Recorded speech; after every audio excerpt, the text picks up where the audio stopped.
स्वागत है आप सभी को राजेश स्टडी में। आज हम लोग भूगोल का नेक्स्ट क्वेश्चन देखने वाले हैं। इससे पहले हम लोगों ने 2 क्वेश्चन देख चुके थे। एक तो ये जाने थे कि ज्योग्राफी भूगोल होता क्या है, उसको परिभाषित किए थे। उसके बाद नेक्स्ट क्वेश्चन देखे थे संसाधन, और इससे पिछला वाला वीडियो में हम देखे थे समोच्च कृषि के बारे में देखे थे। 2 इंपॉर्टेंट क्वेश्चन देख चुके हैं। इसमें हम लोग जानने वाले हैं कि फसल चक्रण के बारे में, मतलब फसल चक्रण क्या होता है, वो मृदा के संरक्षण में कैसे उपयोगी है, ये सारी चीज़ें हम इससे जानने वाले हैं। और ये बहुत ही इम्पोर्टेंट क्वेश्चन हो जाता है। तो चलिए देखते हैं कि क्वेश्चन क्या है और हम इसे कैसे डिफाइन करेंगे। तो क्वेश्चन है क्या, मतलब फसल चक्रण मृदा संरक्षण में किस प्रकार सहायक है।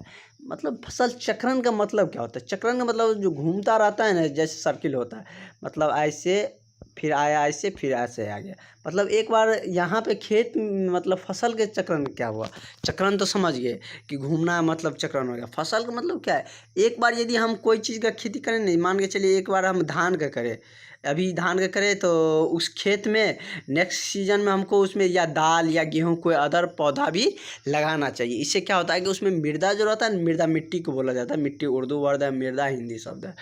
तो मिट्टी का क्या होता है, संरक्षण हो पाता है, मतलब उसमें उर्वरक क्षमता बना हुआ रहता है। मतलब जैसे हम लगातार धान की ही खेती कर रहे हैं तो उसमें उर्वरक क्षमता धीरे धीरे कम होता जाता है। और कोई दूसरा फसल कर दिए तो उसमें मतलब उसको जैसे दलहन का कर देते हैं तो उसमें दलहन के पौधे में नाइट्रोजन पाया जाता है, तो उसमें उर्वरक क्षमता को क्या करता है, बढ़ा देता है। यही कहता है कि फसल चक्रण मृदा संरक्षण में किस प्रकार सहायक है। देखते हैं, मतलब फसल को बदल बदल के करने पे मृदा के किस प्रकार सहायक मिलता है। तो उत्तर क्या है, देखते हैं। बहुत ही अच्छे में आपको अच्छे वे में लिखे हैं, जो अच्छे अच्छे पॉइंट्स भी लिखे हैं, और नॉर्मली जो आप अच्छा से आसानी से समझ जाए, और पॉइंट टू पॉइंट आपको समझाते ही हैं ताकि आप एग्जाम में अच्छे से कवर अप कर पाइएगा।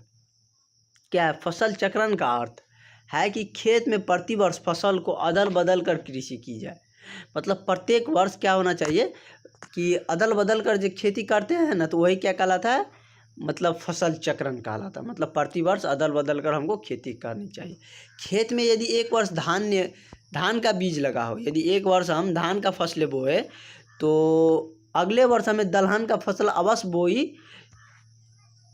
बोई जानी चाहिए। मतलब दलहन का फसल अवश्य बोया चाहिए। मतलब क्या, एक बार यदि हम मतलब ये धान का खेती कर लेते, नेक्स्ट सीजन में जब ये दलहन का समय आता है तो उस समय हमको उस खेत में क्या होना चाहिए, दलहन का भी पौधा लगाना चाहिए। क्योंकि दलहन की फसल के पौधे के जड़ में, मतलब दलहन के फसल का जो पौधा होता है ना, उसके जड़ में नाइट्रोजन स्थिरीकरण रहता है। मतलब उसमें नाइट्रोजन पाया जाता है, नाइट्रोजन रहता है जो क्या कहता है मिट्टी को, जिससे भूमि की उपज शक्ति बनी रहती है। मतलब वो नाइट्रोजन रहता है और दाल वाला पौधा उसी में सरगल जाता है, तो और उसमें क्या होता है, उर्वरक क्षमता बनी रहती है, इससे भूमि की उपज शक्ति बनी रहती है। इस प्रकार यदि वही मतलब अपने सब तरफ, मतलब बिहार, ये उड़ीसा हो गया, उसके बाद झारखंड में तो बहुत कम, हरियाणा, ये सब में क्या होता है, यूपी, ये सब में ज़्यादातर धान का खेती किया जाता है। तो उसमें मतलब फसल चक्रण के रूप में क्या किया जाएगा, नाइट्रोजन लगाया जाएगा, तो उसमें उर्वरक स्थिरीकरण रहेगा। वही मध्य प्रदेश सब में क्या होता है कि कपास की खेती ज़्यादा की जाती है। यदि कपास की खेती की जाती है तो यदि कपास में भी उर्वरक क्षमता ज़्यादा मतलब मिट्टी से लेता है, तो उसमें बदलने के लिए, मतलब उसमें उर्वरक क्षमता बनाए रखने के लिए क्या करना चाहिए, उसमें तेलहन की खेती की जानी चाहिए। मतलब इसी प्रकार कपास और तेलहन की खेती बारी बारी से करने से मृदा क्या होता है, संरक्षण में सहायता मिलती है। जिधर धान की खेती होती है ना, जिस स्टेट में, जहाँ पे जिस इलाका में, तो वहाँ पे क्या होना चाहिए, मतलब उसमें मृदा का संरक्षण करने के लिए हमें दलहन का पौधा लगाना चाहिए, क्योंकि उसमें नाइट्रोजन स्थिरीकरण रहता है।